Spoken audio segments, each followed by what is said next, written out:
Hi, I'm Stephanie Anderson with Alt19 Creative. Thanks for tuning in as we talk about illustrated covers. But first, let's make sure we are on the right page. What type of illustrated covers are we going to be talking about? Well, look behind me. If you're looking for the kind of cutesy, cartoony, illustrated style, then you're in the right spot.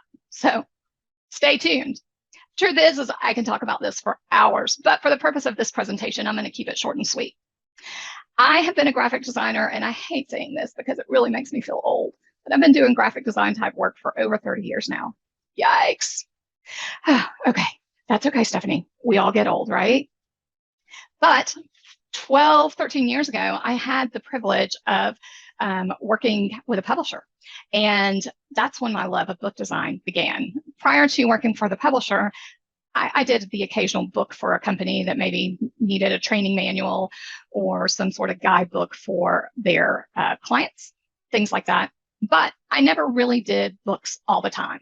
When I started working for the publisher, I started doing cookbooks, nonfiction books, children's illustrated books, children's activity books, a bunch of different kind of books. And not just the cover, but also the interior. But my heart was romance. I always wanted to design romance covers, romance books. That was a goal. So when I had the opportunity to go out on my own 3 years ago, that's what I did. And so Alt19 Creative was born, and I have focused on romance. Now, I also have my sister working with me now. She was a teacher for over 20 years and needed a change. Now, we both come from a very creative family. So, I was like, hey, I need the help because I'm super busy. And she can draw. She drew a lot of paper dolls growing up, which is great. She still has those today. And I knew it would be a great fit. So now, 3 years later, here we are, me and my sister doing this and working with many, many different authors, which I absolutely love. All right, so now that's enough about me. I always feel like I need to give a little bit of qualifier on why I'm teaching something. So that's who I am. And now let's get started. The truth is, I could go on for hours on the topic of illustrated covers, but instead of doing that, I'm going to try to keep this short and sweet. However, I do have some additional supplemental materials in the form of additional videos, a directory of cover designers who do this style, as well as, a list of stock sites and some illustrators to follow on those stock sites. And you can find those on my website at alt19creative.com/thewritinggals. Throughout this presentation, you'll see a little icon, a little pushpin icon with this extra box. That just means I have something related to that particular topic available on my website. Okay. All right, so for today's agenda, we're going to start off with a brief 101 on graphics. Then we're going to take a look at the current bestsellers as well as new release lists on Amazon. We'll move on to discussing how to make this style of cover, whether you plan on hiring a cover designer, finding a pre-made, doing a hybrid approach, or doing it yourself. Okay. Now, when we're looking not only at the bestsellers, but when we are looking at the components of an illustrated cover, I want you to keep this in mind. And the bulk of this presentation will be about breaking down these individual components, okay? So when we take a look at the bestsellers and the hot new releases, keep these in mind, okay? That's how you're going to identify the trends and how to make a cover that sells. Okay. So breaking it down, what are we talking about? Characters, background, typography, and what I like to call supplemental characters, which are all of those little details that you can add to take your cover to the next level or turn it into a sinking ship if you go overboard or if you add a lot of different supplemental things that are not necessarily cohesive. All right. So now, lastly, what I want you to think about is how we can take those 4 components and make them into a successful cover. And that really depends on the layout and how all of those components interact. One of the things that I see a lot of authors who do their own covers do a little misstep is where they just put everything on the page and there's no interaction. There's no meaningful flow to the cover. All right, so we use each of these components to guide the eye to the cover, through the cover, and to really make them want to purchase or at least read the blurb. All right, so layout and interaction are very important.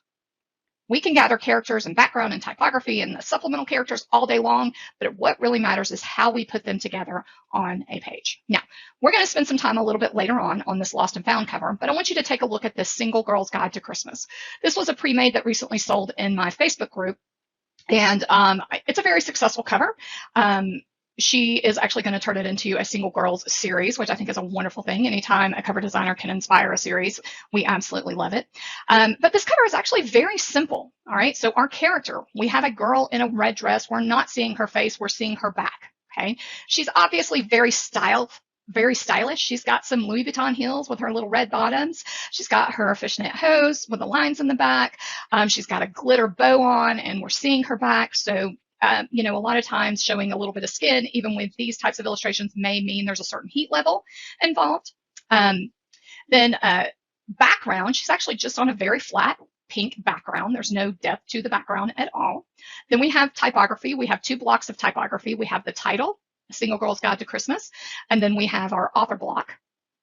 And then the supplemental characters is our little puppy dog here. This was actually inspired off my neighbor's dog. They have a bulldog, and I have a big dog, and my big dog always wants to attack their little dog. I don't quite understand it, so I always feel bad. So I wanted to include him on the cover, and doesn't he just look adorable?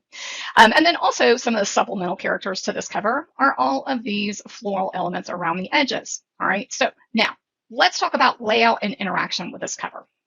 If we didn't have this outside edge, it still would be an okay cover, but it would be kind of boring. Okay, we would just have a title block, character block, title block. That's it. There's really no interaction between the two of them, other than the way they're placed in the layout. We read from top to bottom. Our eyes go through it in that fashion, and probably wind up looking at the dog because he's cute, he's white, and he's more of a focal point than anything.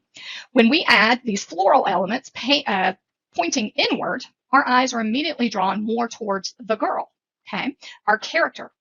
All right. So these floral elements are what is helping this cover be more interactive. So the layout of everything with those components of the floral elements, we've got great interaction on this cover. So keep those things in mind as you're looking at different covers, and that'll help you break down that style of cover. All right, now moving on. Graphics 101. You may have heard that these types of covers are often referred to as vector covers. That term isn't necessarily always true, and I'm going to get into why that is the case. However, knowing the term vector is going to help you find stock on stock photo sites that you will want to use on these types of covers. It will also help you maybe understand terms that an illustrator will come out with, like they may ask you whether you want a raster graphic or a vector graphic. So it's important to understand what these are. Okay, so 2 basic types are raster is typically photos or scanned objects. Like if you do a painting and you scan it in, even if it looks like a cartoon like this, and you scan it, it's raster. Okay, so what a raster is, it's made of a bunch of little squares. Whereas a vector, it is mathematical and comprised of a bunch of different points and curves. So this graphic up here, this is what he is down here. Bunch of different points and curves that are filled with different color. All right. So let's compare them. Raster graphics are comprised of pixels. The resolution of the image determines how many pixels are in an inch of that image. Whereas vector graphics are comprised of points and curves. There is no resolution to vector graphics. They are scalable, meaning that we can make them as big as possible without losing quality. We can't do that with raster graphics. We can only scale them up to a certain point because they will lose quality. Now, you can enlarge them as much as you want, but they're going to become pixelated. It is difficult to vectorize raster graphics, right? It's not impossible, but what happens if you do vectorize a raster graphic, it's going to be a big jumbled mess, and it's going to have a very large file size because it is going to have so many points and curves and so many different colors that it'll probably crash your computer, and we don't want that. So let's try not to vectorize raster graphics. However, we can take a vector graphic and rasterize it. But what happens there is if we try to make that previously vector graphic after it's been rasterized larger, it's going to become pixelated since it's no longer vector, right? So file types.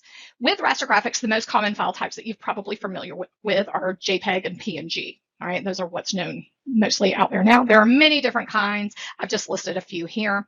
With vector graphics, there aren't a ton of different kinds. You have an Adobe Illustrator file, which is a program that a lot of designers use to create vector graphics. Then you have an EPS, which stands for Encapsulated PostScript.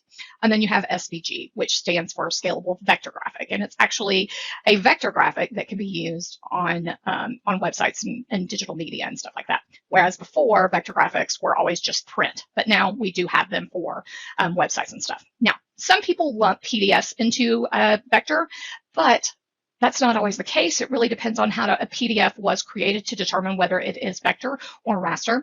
And then a PDF can actually include both types. So I don't classify PDF either way. It really just depends on how it was created.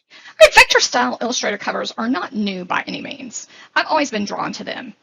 Back in the 90s, I had a huge collection of this style covers. The traditional market has always used this style in various genres, but in the indie world, it's primarily been in rom-com and LGBTQ books and contemporary young adult. However, there is a definite upward trend in several different subgenres of romance. So that's why we're going to talk about it.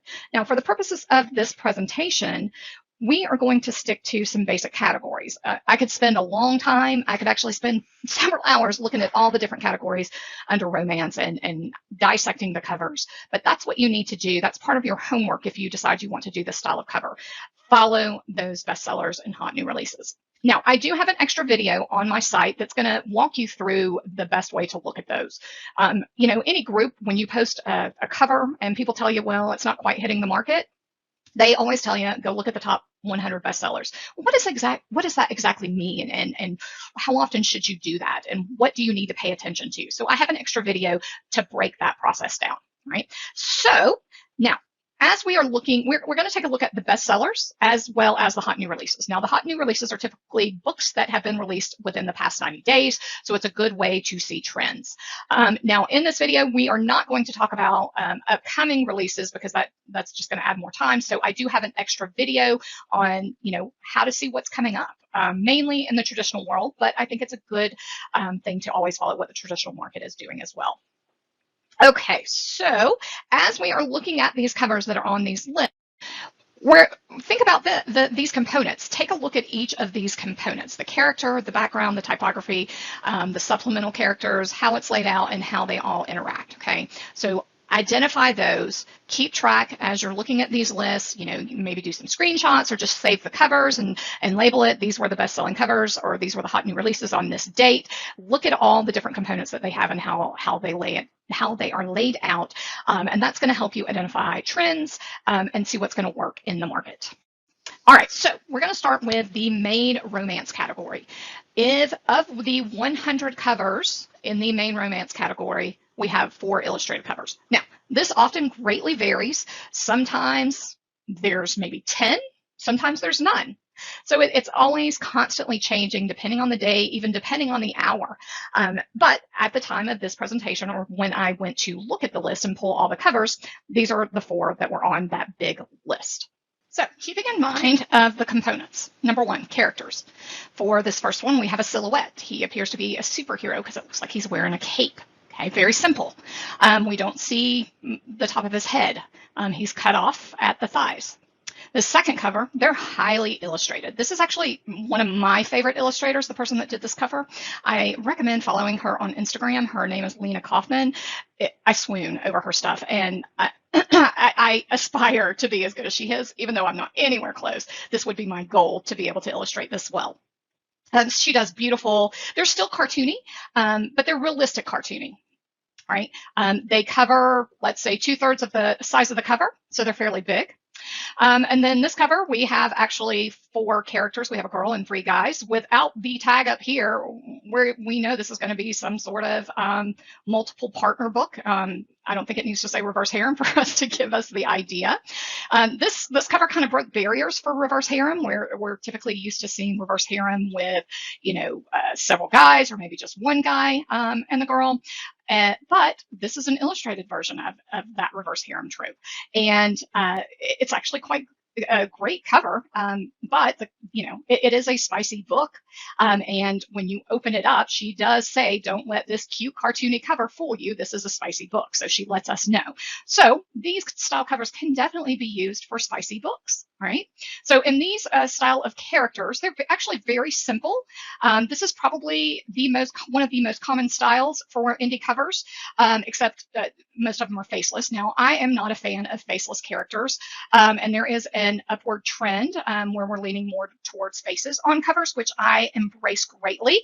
Doesn't mean you have to if you don't like the faceless covers. It's one of those, face covers. It's one of those kind of polarizing topics. We have people who absolutely hate them. They think they're creepy without the faces. And then we have people who don't like the faces. So do what you want to do, because either way, they're both marketable. So simple faces, we have just some simple shading to give each character depth. They're not really flat illustrations because of that shading, but they're done very, very well. This was actually done by Yummy Book Covers. She has some beautiful book designs if you need a cover designer to follow. And then, and they're small characters. So, they probably, if we put them in a line, they would only cover a third of the book. And then we have a super huge character. This one out of these three is more of a traditionally published book. This is actually Montlake, which is Amazon. We have big flowers. We don't see the girl's face. And then one of the cool supplemental characters of this is her earring and how the teardrops fall from the earring to bring home this cry in the title. So this isn't necessarily the normal cover style for indies. And this first one, even though this is an indie published book, this typically isn't the style either. So really focus on these two because these are the most common, where we have characters as part of a scene, and then we have characters on a flat background. Okay. All right, so hot new releases, romance. All right, so this is the big romance category, and these are books that have been released in the past 90 days. So this is a traditionally published book here. And this one may be too. I'm not quite familiar with this one. But the rest of them, as far as I know, are indie published. This is a Regency. It is more of a kind of a watercolor as opposed to a vector style illustration. So unless you're doing Regency or historical romance, we're not going to pay too much attention to this one. But again, pay attention to the characters and the typography and the background and how they interact. This one is a great one for interaction in that she's actually sitting on the title and he's leaning. Same with this one. He's actually sitting on Grump. On this one, her hand is in front of E and her head is in front of O, and he is behind the typography. So that's giving us a sense of depth. So those are the things that you need to look at. Also color. Out of all of these, we get a lot of blue tones. Because of the season, we're definitely get a fall feeling. This is a fall color palette. Accidentally Amy is a fall color palette. And then, of course, the pumpkin and the patch is definitely a fall color palette. Here, this person right here, I think it's Ink and Laurel. I also aspire to have my illustrations to this quality. I absolutely love her work. She's probably my second favorite behind Lena Kaufman. So she's also on Instagram and a good person to follow. Now, this one I'm not sure about, but all of the characters, all the other characters here are custom. So they have hired an illustrator, or the cover designer that they hired offers illustration. So that's something to note. All right, we're going to go through the rest pretty quickly because there's a lot, and we wind up spending this whole presentation on looking at these, and we want to go beyond that. So the next one is bestsellers in Clean and Wholesome. All right, so a lot of these are also romantic comedies, but they are also in the Clean and Wholesome category. And the Clean and Wholesome category has a lot of vector style illustrated covers. So that is definitely a good genre to do this style good subgenre of romance to do this style in. So these are the covers that are the overall bestsellers, and not to brag, but I have 3 covers on this, and that always makes me feel really good when I see my own covers that I've designed on this list. Some of them some of these are that hybrid approach that I'll talk about later, so we'll be taking a look at these closely. But as you can see, there's an identifying theme on a lot of these in that they're faceless, okay? Or their faces are kind of hidden. So in Royally Rearranged, we have her face cut off. Here, her eyes are covered in glasses. But then there are some face covers. Again, this is the best sellers. So these are books that have been, they may be new, but most of these have been out for a while. So we see kind of where the market is or was in a lot of these faceless covers. However, we're seeing more and more covers with faces, and I welcome that trend. This one has faces. Some of these little ones, some of them have faces and some of them don't. All right. These are the hot new releases in Clean and Wholesome, and we'll see a lot of the same covers and a lot of new covers. And again, we're seeing a lot of no faces. Yeah, got to embrace it, right? All right, now the bestseller contemporary romance. So this isn't the big category. This is actually the subcategory contemporary. These are the style covers that are on the bestsellers. Again, you're going to see some repeats here. We have faces, more faces on this bunch. This one is a silhouette. Her face is obscured. We have faces on The Nanny for the Neighbors. These are faceless. Emma St. Clair, she is very well known for doing faceless covers. And then, of course, these two are traditionally published books. And so they're kind of greatly different, but we can still gauge that same style. Now, colors. We see a lot of blue and pink. So overall bestsellers, romance, contemporary. Here are the hot new releases. Okay. Again, here are faces. We're starting to see more faces, which I totally embrace. All right. Bestsellers, of course, for rom-com. Rom-com, of course, you should definitely be able to do an illustrated cover successfully. And there are some faces and some without faces. So, kind of determine what route you want to take with that. Colors, mainly a lot of blue, some pinks, but really it's a large variety.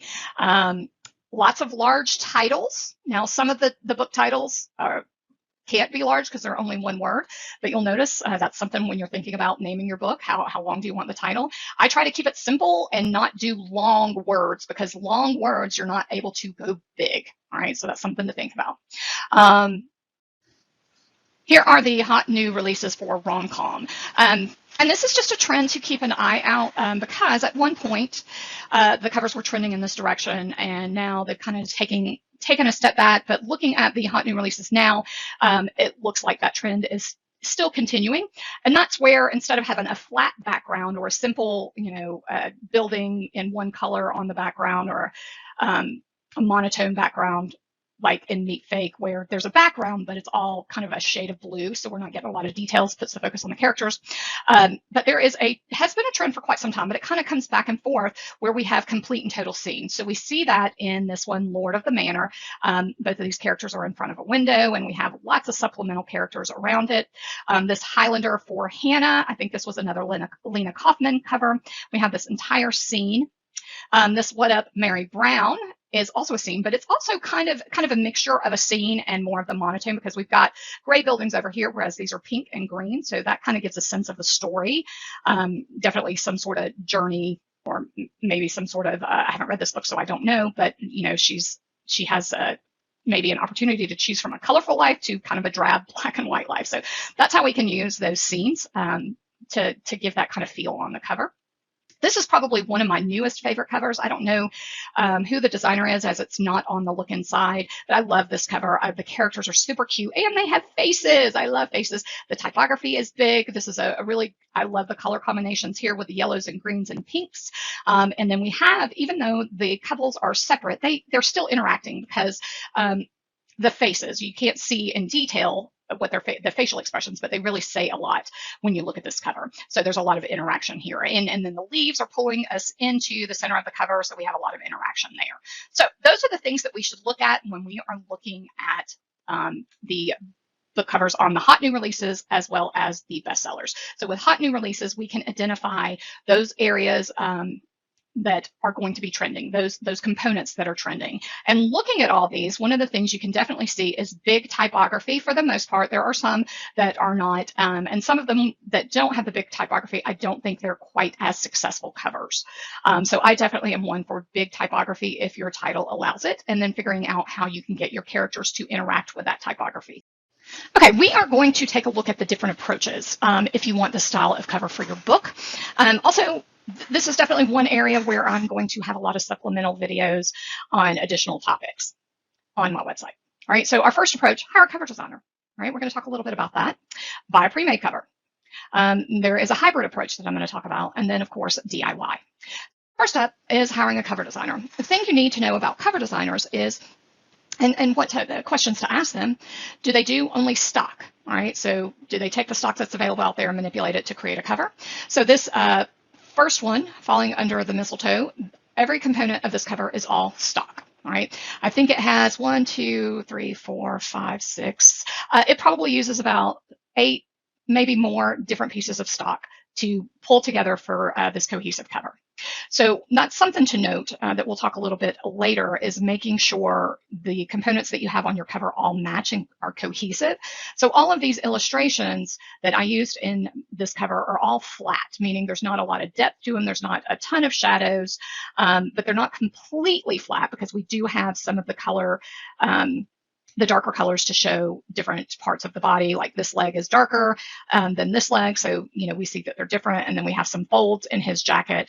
We have like the underhang and a darker side of the building. So these are very simple illustrations, but they all come together to create a cohesive cover.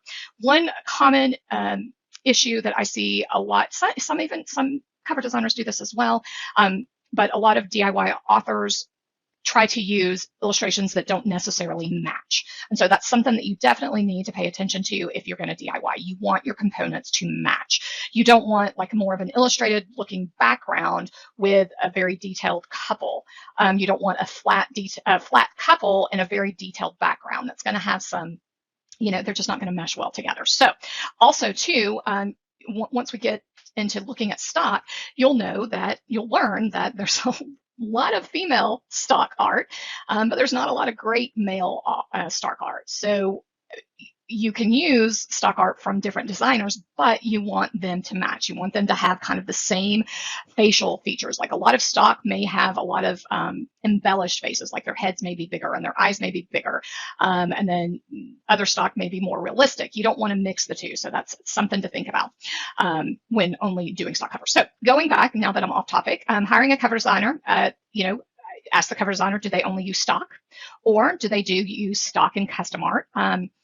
I actually do all three of these. So making sure you know what your cover designer does and making sure you order the right level of the covers that make from the cover designer. So I offer 2 levels. I offer a stock design, and then I offer a custom design, where I typically just draw the characters, but in some cases I will also draw the background elements.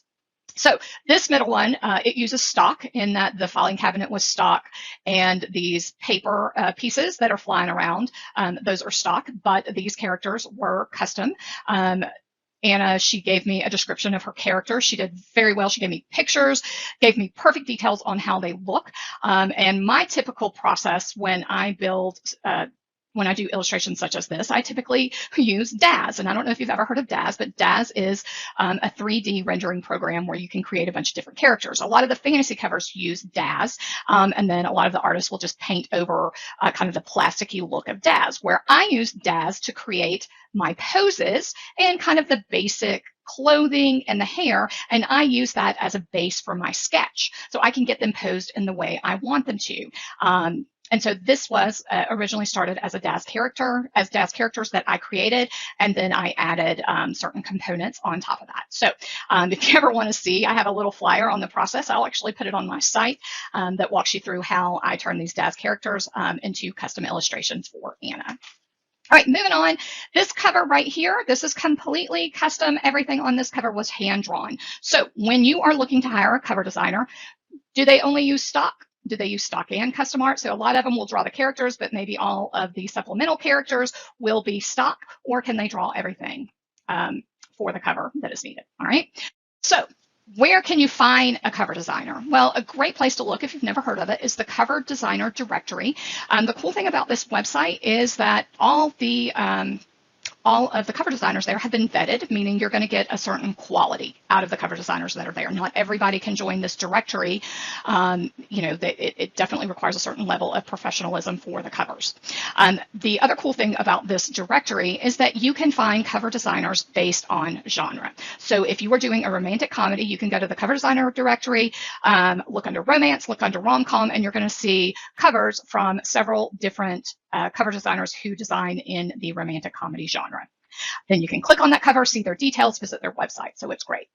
Another way to find cover designers is look at the copyright pages of covers you like. A lot of times the author will list the cover designer. If you don't do that, I highly recommend doing that. That's just kind of a nod to the cover designer, makes them feel good about their work. And some cover designers even require that. They have a statement in their contract that says you need to list them on their copyright page, the copyright page of the book. So make sure you do those things. So that way, if people look at that book and say, oh, I like that style of cover, I wonder who did the design of it. Typically, if it's not listed, you can sometimes assume that it was a DIY. But if it is listed, look up that designer, follow them on social media, check out their website, join their Facebook group. And that way you will have all their information and the style of covers that they do. Another place to check: Instagram, TikTok, Facebook. Do a search for those hashtags, pre-made covers as a hashtag, cover designer as a hashtag, and start following different designers. Even though I'm a designer myself, I follow a lot of designers on Instagram because it gives me inspiration. Ask in your writing groups, who do they recommend? And also check out the Facebook marketplaces. A lot of designers will post pre-mades, and if you see a pre-made in a style that you like, follow that designer. All right. Next, buy a pre-made cover. So where are some Facebook groups that you can follow for the romance? There's the Sugar and Spice marketplace. There's a romance cover marketplace. Some of the bigger ones, like the book cover design marketplace, are more towards fantasy and sci-fi and things of that nature. So it's hard to have designers who do this style. I typically don't post there a lot, so that's not the best place to check. The Cover Designer Directory Facebook group, you'll find some that post there. And I am in a collective of several different cover designers called the Book Cover Gals Collective, and most of those designers in that group also do this style. So lots of places to follow. You can follow my Facebook group as well. Look for pre-made covers on the Cover Designer website, so you can use that Cover Designer Directory. Go to that designer's website and see if they have any pre-mades there. And also look on social media. There's an Instagram tag, pre-made book cover. Start following that and look at the pre-made covers that come through. Now, on the screen, I just have some of the pre-made covers that are on my website. I actually have several. So as you can see, I have a very eclectic style. These first two are some that my sister did, so you can kind of see the difference in our style. She typically does that kind of flat illustration style, but she also, and these are hand-drawn, hers are hand-drawn, but she also does some very detailed ones as well. So we have two different styles. So if you ever go to our website, you'll see, a good range of different styles. This one right here, A Harvest of Memories, this is actually all hand-drawn on the couple. The tree and the leaves are not hand-drawn, but this couple is completely hand-drawn. And but this cover right here, Let's Get Lit, this is stock, as well as this Beards, Bow Ties, and Other Bettable Things. This is stock. And then Under the Starry Night is also stock.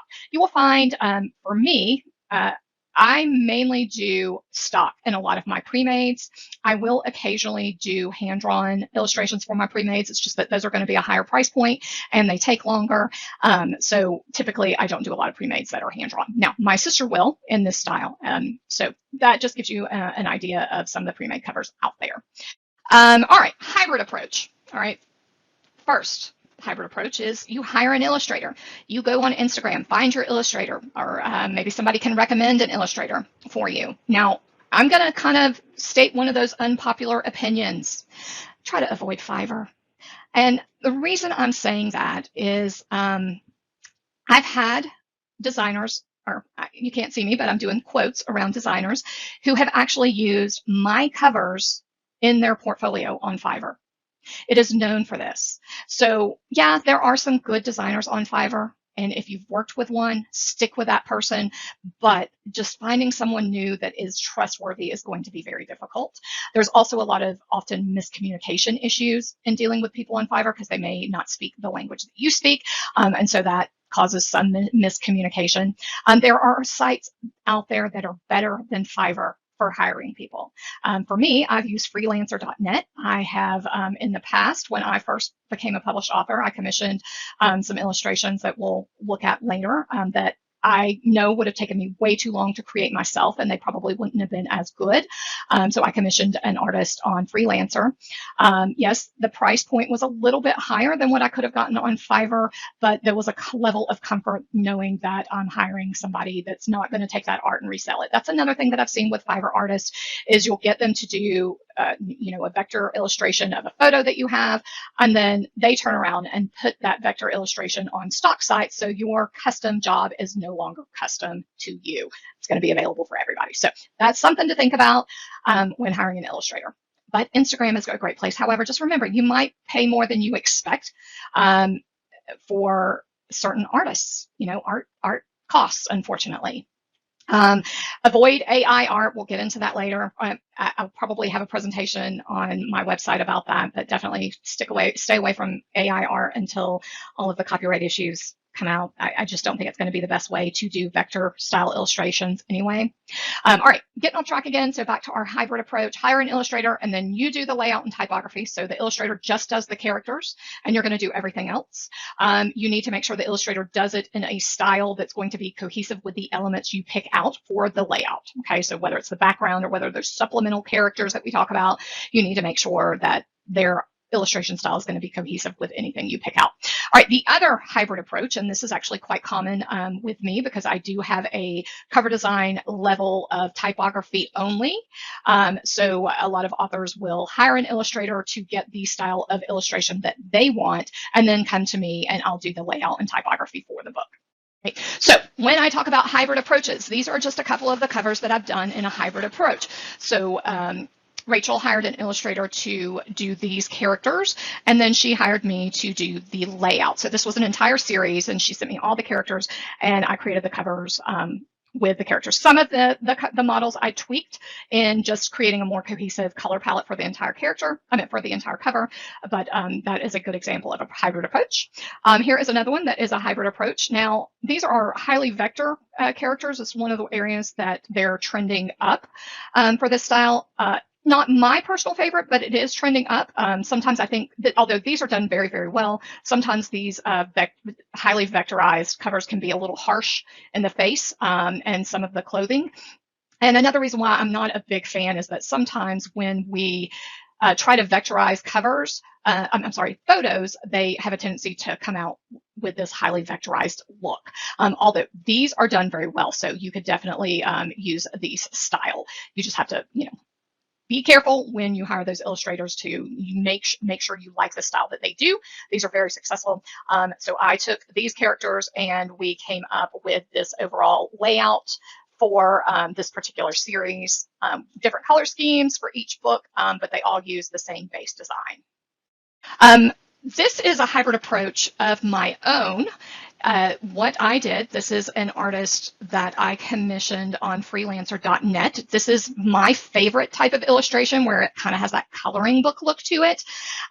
So I gave him, clippings of some shoes that I wanted the girl to wear, the outfit that I wanted to wear. I gave him, how I wanted her hair to be with the flowers. And then kind of one of those supplemental characters on all my books is a butterfly because I have a butterfly on my author logo. And I write coming of age, young adult stories. So, to me, butterflies are a great coming of age symbol.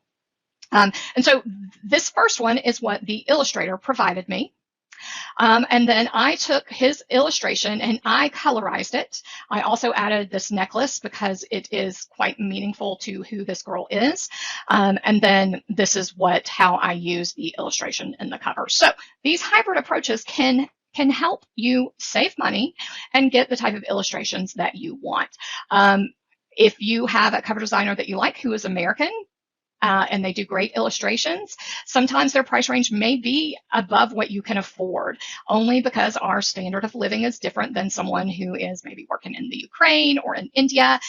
So if you use illustrators that are in other countries, just beware that you will have some communication barriers. This guy that did this illustration for me was fabulous. He's actually done several for me. There was a communication barrier. I would tell him, I want this. Can you I tried to get him to make this necklace smaller.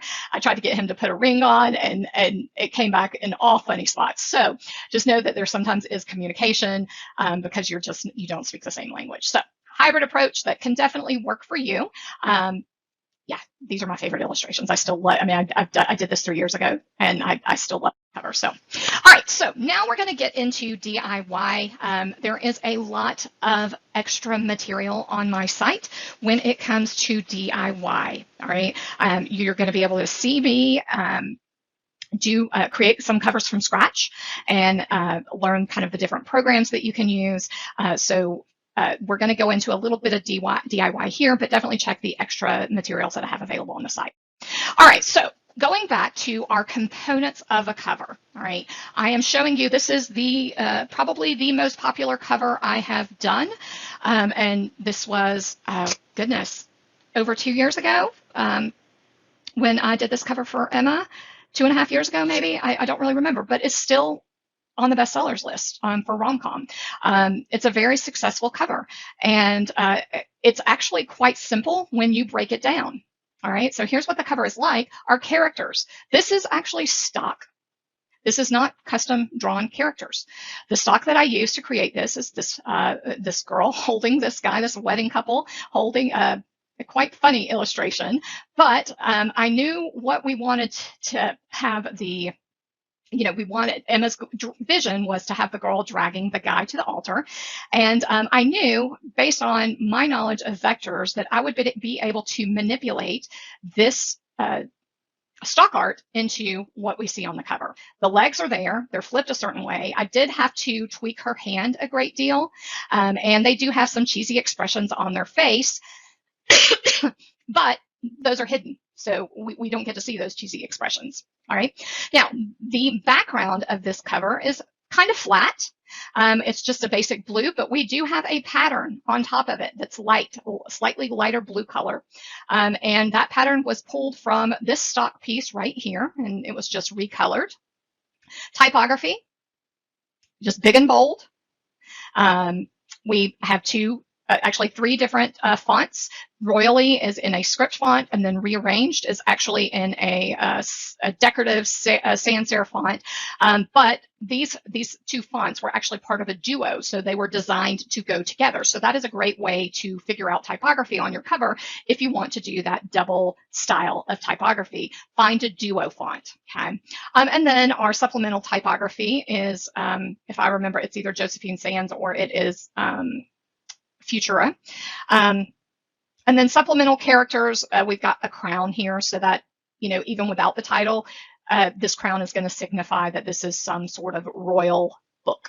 All right, it's going to be that's one of the tropes of this book, royalty. Okay, so components of the cover. Now, layout and interaction. How is this, done? Well, there's a lot of movement in this couple, so that gives us the interaction, but we don't have a lot of interaction between the people and the title, other than the title is in front of them. But the art is wearing the crown, so that's a definite interaction. And when we look at this cover, the layout makes our eyes view everything. So we immediately focus on the title, and then we kind of look at the interesting position of the characters. Okay, I told you we'd come back to this Lost and Found cover, and now is the time for it.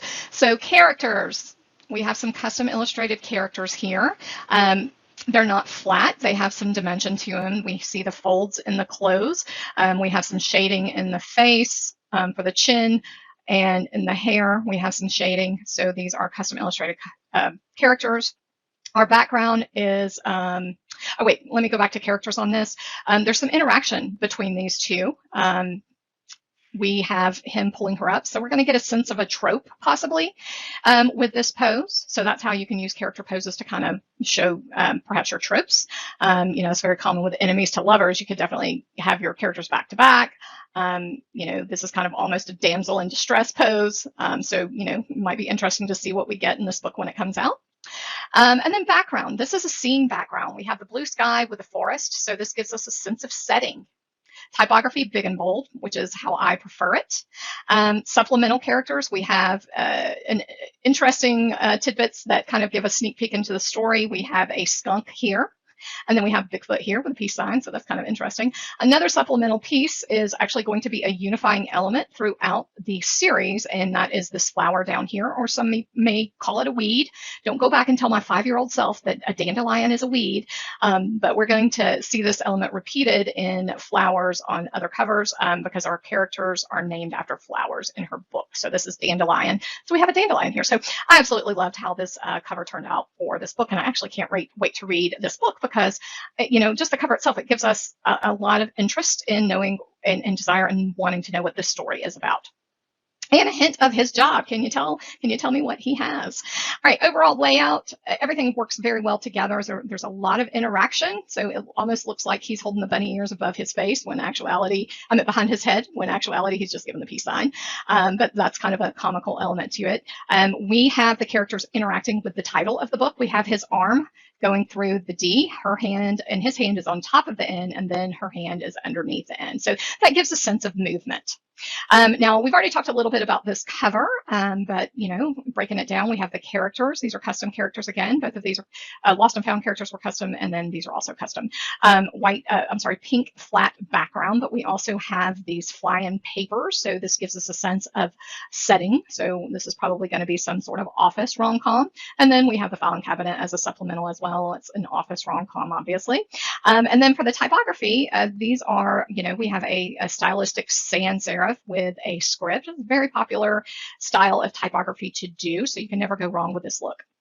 Layout, you know, it's a very simple layout, but the interaction that these pages, flying papers give, it gives a lot of movement and a lot of interaction for the cover. All right, so moving on. All right, so let's talk about that component of the cover, which is the character or the characters.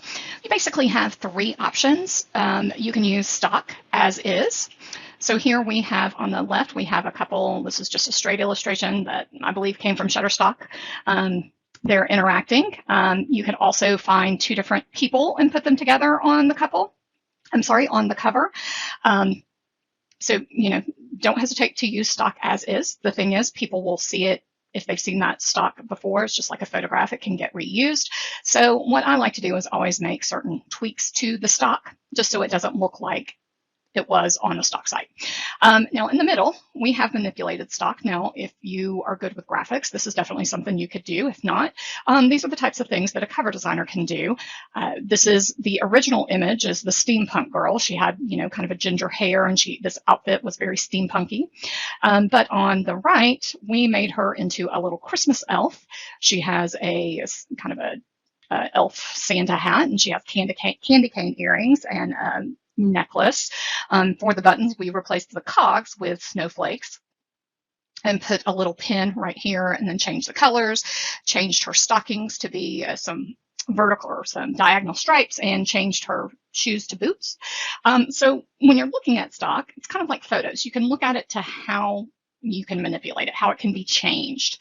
And you know, if that's a bit too complicated to DIY, that's definitely something a good cover designer can do for you. Then, of course, as we talked about before, you can have custom illustrations done in whatever style, pose, look, whatever you want. All right, so when we're talking about the characters as far as using stock or manipulating stock, there are tons of different characters out there. We have silhouettes, we have some cartoony ones, we have some flat. These are kind of flat. They do have a little bit of detail, so I would consider them flat detail. Then we have some stylistic cartoony ones, and then we have some realistic ones. So there are so many different options available when it comes to stock art for this style of cover. The most important take home from this that I want you to get is this. With the characters, keep the styles the same. Now, this is a common mistake that I see often, and it's not just authors who DIY, but I've seen some cover designers as well do this, and it just moves your cover into that homemade level. Okay, so what I mean by keep the styles the same, well, on our left here, we have this cute little girl in her little tie-dye dress and leggings, super cute. Cartoony, you know, big eyes, big face, tiny little nose. So definitely a cartoon style. Then we have this guy. This is what I call black outline, sketchy illustrated style. And, he's super realistic, lots of details, lots of shading. These could not go together on a cover and the cover not look homemade, right? So avoid these. Now, here's our girl again, and here she is with a hunky guy who matches her. Big face, big head, big eyes. His nose is not as small as hers, but he's a guy. It's not supposed to be. Same style of clothing. These match. These are great. Now, these happen to be characters from the same illustrator, so you can never go wrong with characters that are in the same series of illustrations. Now, there are some illustrators out there who do different styles. I am one of them. So one character style I do may not match another. So you just have to look at the components. Are they more cartoony? Are they more realistic? Are they stylistic? And if you ever have any questions, say, hey, Stephanie, I'm trying to DIY this cover. I've got this character and I'd like to use this character. Do they work together? And I will show you some of the ways you can figure out if they do or not.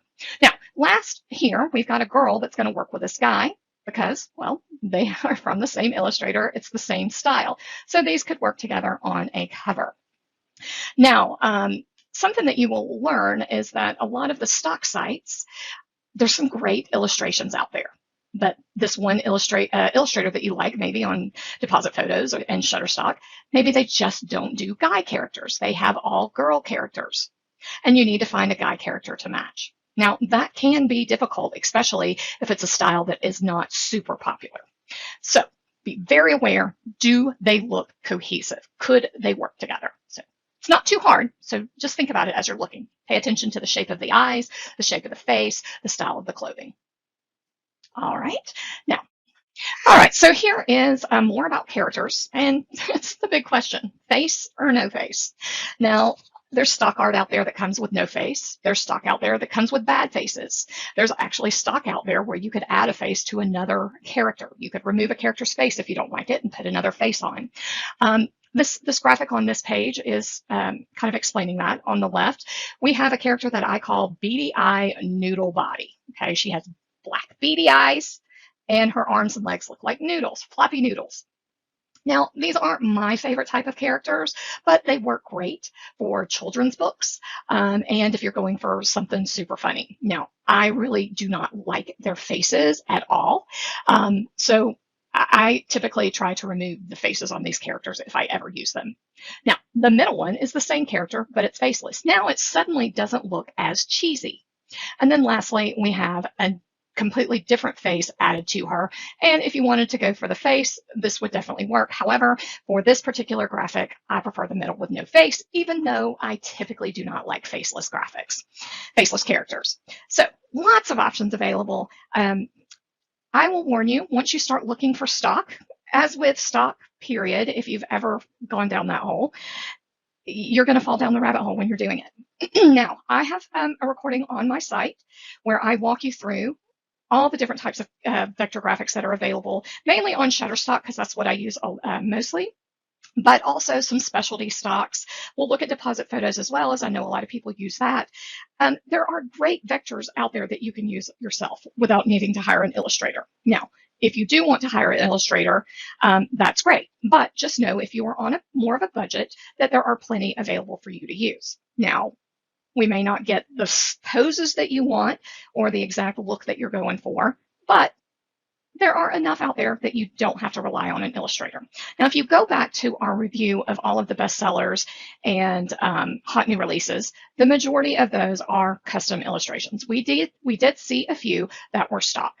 So something to think about. Okay, next we are moving on to background. Now, there's many different options for the background of your cover, and I'm just merely mentioning a few. The biggest takeaway to background, and this is another mistake I see often, is that you want the style of illustration in the background to match the style of the illustration of the character, or be less detailed, not more detailed. So you don't want a super detailed background with more of a flat illustration, but it's okay to kind of go backwards. All right, I hope that makes sense to everybody. In this first cover here, this is flat. This is just a single color. There's nothing on the background whatsoever, and it's effective. Our eyes are drawn to the typography as well as the characters. Now, This next one, it's actually kind of has two things going on. There's a gradient in the background, so that's the colors going from pink to orange to yellow. So that's that, it's kind of a radial gradient. And then on top of the radial gradient, we have kind of like a network of white lines and circles, right? So it's kind of scientific, kind of carries the theme of the nerdy professor. And so this is what I call flat color with pattern. And the flat color, it's kind of, I probably shouldn't have put flat color, but it's a kind of a gradient, all right? That's one way you can definitely do it. Now, moving on to the next one, the love off the cuff. This is a scene, but the scene is flat. There's not a lot of colors. It's very, you could call it monotone, but we have some yellow and white and blues in there. So it's almost like a duotone. So if you want to do a scene and really make the characters pop, this is the best type of background to do. Our eyes are going to be drawn to the characters and not necessarily the scene. All right. Then lastly, we have this honeymoon mix-up, and this is complete scene. We have our couple here. They're obviously in a room at a resort with these big open windows and these see-through curtains. We see the beach. We see the, what are they? Umbrellas, and we see the beach chairs. We see the palm trees. We see the waves crashing. We see the water. We see the mountains in the background. We see the sky and the clouds in the sky. That's a complete and total scene. Now, the cool thing about background is we can get a sense of setting, of season. All right, so don't be afraid to give little nuggets of your book, of your trope, your setting, your season, whatever in the background. All right, so with a nerdy professor, well, it's kind of obvious. We got a nerdy guy in this kind of scientific looking background. So we know this is kind of a nerd, a nerd trope. Love off the cuff, well, this is a city scene. So our setting, we could pretty much guarantee that it's going to be a city. And then, of course, the honeymoon mix-up. Well, it ain't going to be in the mountains by lake. This is definitely a tropical location. All right, so don't be afraid to use a background that gives you that setting and scene.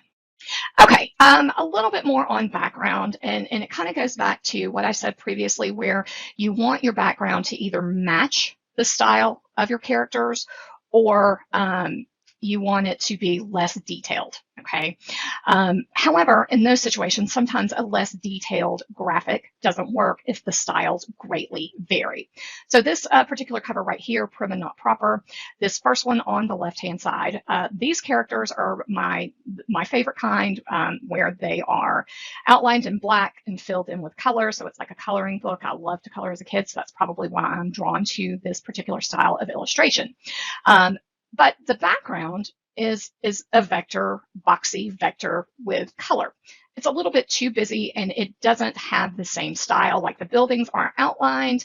It just doesn't necessarily work together. Now, if all of the buildings were more of a flat, monotone color, we could probably pull it off. But I think the graphic styles are just too different. All right, on the right, this definitely works, okay? We have a flat background with a pattern overlaid, and this is actually a city scene, but this is a sketched city scene. And so our characters are have that sketched look as well. So these two graphics, the background and the characters, definitely work together. Okay, now we are ready to move on to typography. Typography is probably my absolute favorite thing. It's because I've been working in it for so long. So the first thing about typography that I want you to consider is don't be afraid to mix fonts, okay? And these covers are perfect examples of that. But something to consider, don't go overboard. Limit it to 3 tops, okay? In Just Fake Mary, on the left, we have a serif font mixed with kind of a brush marker style font. They work well together. Size, the brush style is bigger, and it emphasizes the trope that is in this book. In the middle here, we have our body moving and soul moving titles. They are a mixture of a script font with a sans serif font. And also, if you look at the typography closely, you'll see that a lot of the letters kind of are woven together. The Y in body kind of hugs the N in moving. The S in soul goes through the O. of moving, and then the L kind of wraps around the N in moving. So that's definitely something that you can do with your typography that's quite easy, that adds a lot of interaction in your cover. Now, a note about script fonts is that some script fonts are too skinny and they're really not going to show up on thumbnail. So you really want your script fonts to be weighty in most cases. And when you're looking for fonts, I prefer to look at websites that is going to allow me to kind of see a preview of what my title would look like in that particular font before I purchase it. Because some letters just don't look good. And some words are just hard to read in a certain font, especially when it comes to scripts. So with scripts, pay attention to how the R's are done, pay attention to how the N's are done. Sometimes capital S's look like G's. So you just got to play around with those different things. And if you love a font, but there's one letter that just looks horrible, there's things that you can do to still use that font, but change it. Sometimes that particular font has additional glyphs, alternate letters basically. And then sometimes you can actually, what I do if there's an R or an N that I just don't like, I will actually kind of recreate it to make it work. All right. All right, moving on to the alignment of our stars. This is actually very crisp and very simple. We actually have a very thin script font in the of our, but it works because it is against a plain background, and there is a heavy contrast between the navy and the white. Then we have a very simple, it's not really simple, but it's a more stylized serif font with alignment and stars. And then we actually have a third font in this, and our little tagline where it says the universe is telling them something. It's just a very simple font that isn't like the other two. It's just a very simple serif font. So this works though. 3 fonts, but it works. They're all cohesive enough to work together. Now, next about typography. Don't be afraid to go big, right? It's okay to have your cover completely type, all right? That's what the purpose of a cover is, to tell us the genre and to tell us the title of the book. All right. Now, a lot of people will just say it's just to tell you the genre, but I'm a typography person. I want to know the title. That is the whole purpose. So genre and title. So these 2 covers are a great example of going big. Don't be afraid. Now, on the left, our characters are smaller. On the right, our characters are a little bigger. And we have a great interaction with the lumberjack here in that he's actually putting his foot on lumberjack. So good little interaction there. Next, don't be afraid to keep it simple. All right, my Christmas date, this is just one font. This is one of my favorite fonts. It's called John Mayer. I think I got it from Creative Market. It's just a beautiful, easy, it's a serif font, but it's very simple. Some of the letters join. We have some artistic elements to it, but for the most part, it's very simple, but it works. Or don't be afraid of going a little crazy, but again, don't go overboard. And it really depends on the book. So obviously, with our right cover, this title is telling something about the book. Crash, bang, boom. And our typography is just emphasizing that crash, bang, boom. So there are 4 different fonts on this cover, but it works because the title is actually one of those supplemental characters that we have on this cover because it's telling part of the story. And then, our little line here, I kept running, but she continued to make an impact. So that kind of gives us what the trope is. All right, so again, as I mentioned before, I have a lot of extras on my site for typography, so be sure to check that out. Moving on, just to talk a little bit about supplemental characters. This is just all those little extras that you add to a cover to, tell the season, tell additional characters, whatever. Lots of little things that we can add. In Kissing Santa Claus, well, we have the Santa hat on the Santa in the title. We have the lights going across the top. We have the package in her hands, and we have the dog. So this is going to give us, there's going to be a dog in the story, and it's definitely Christmas time. Now, the middle cover is the same way. Our tree is our accent. It's Christmas time. Now, one of the reasons why I wanted to show this cover is that this is kind of a mix of 2 different graphic styles, but it works.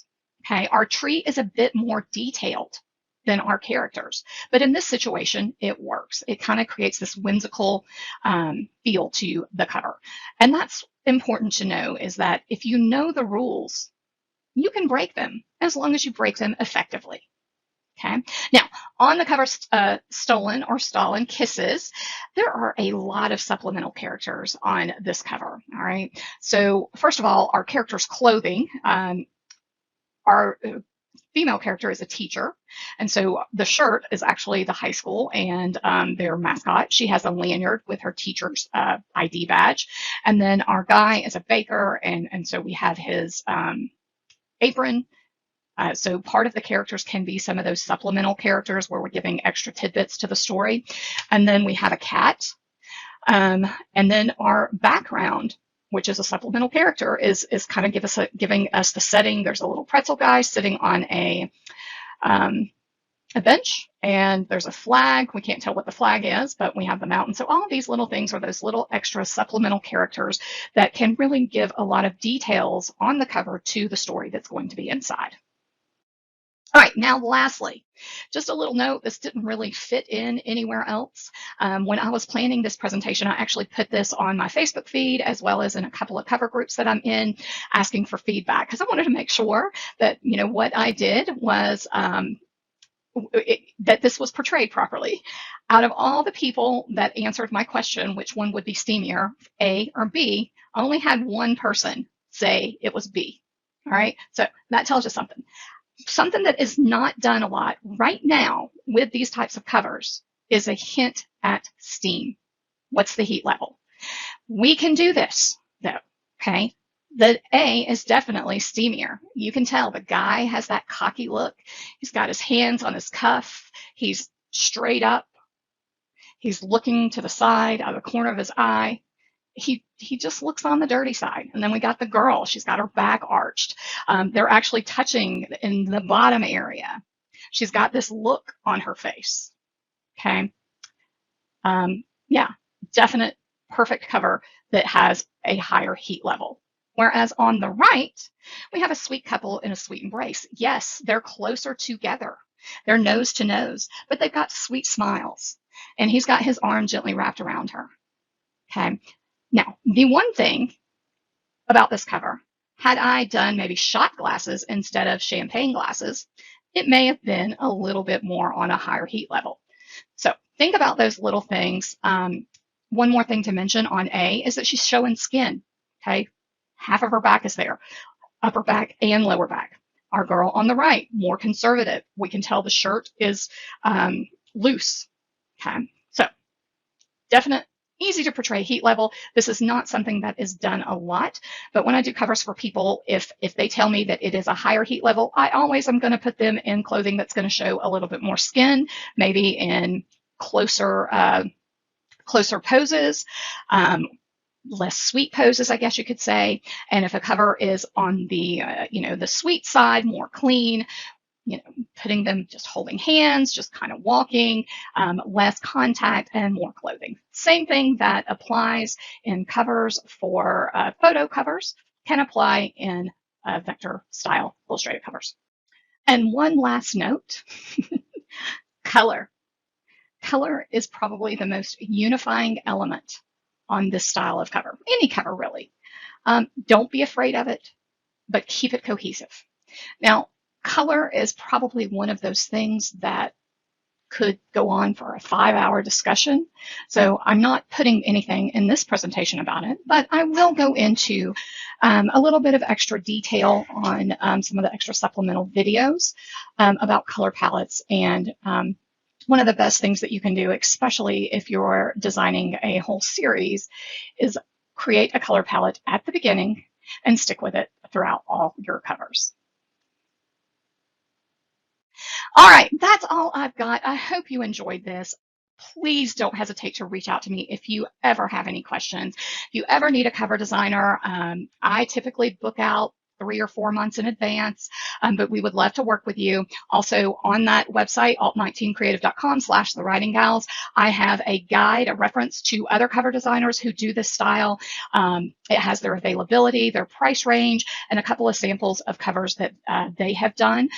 So, you know, a lot of us cover designers talk and know each other, and we don't mind recommending other people. So if you ever need a cover designer, you say, hey, Stephanie, this is what I want, feel free to reach out to me. Use the cover designer directory to find someone, or DIY. You know, if you really have the skills and think you can do it, DIY it. And if you ever need a critique on your cover, shoot me up on Facebook. I'll be happy to critique it. Lastly, feel free to visit my website. I will have a coupon code up on my site if you do want to use my service. I did not put it up on the screen, so you're going to have to write it down. But the coupon code, you can save 15% on any order, any new order. So if you're an existing customer and have an outstanding balance, the coupon code does not work. But this offer expires January 31st of 2023, 15% off any order, whether it's a pre-made cover, whether it is a custom cover, whether you need a whole author package, because I do interior formatting as well as covers. If you want teasers, any of that, 15% off any new order. Use the coupon code lowercase TWG for the Writing Gal, so TWG_2022. All right, so that's the coupon code. It expires January 31st. I hope to have an opportunity to work with you. If you would like to join me for a question and answer on Friday, October 14th at 8 p.m. Eastern, in my Facebook group, which is Pre-Made Book Covers from Alt19 Creative, I am going to do a Q&A. Ask whatever questions. If you have covers that you would like critiqued, feel free to join. I look forward to meeting everybody, and thank you so much for your time. I hope you found this presentation worthwhile.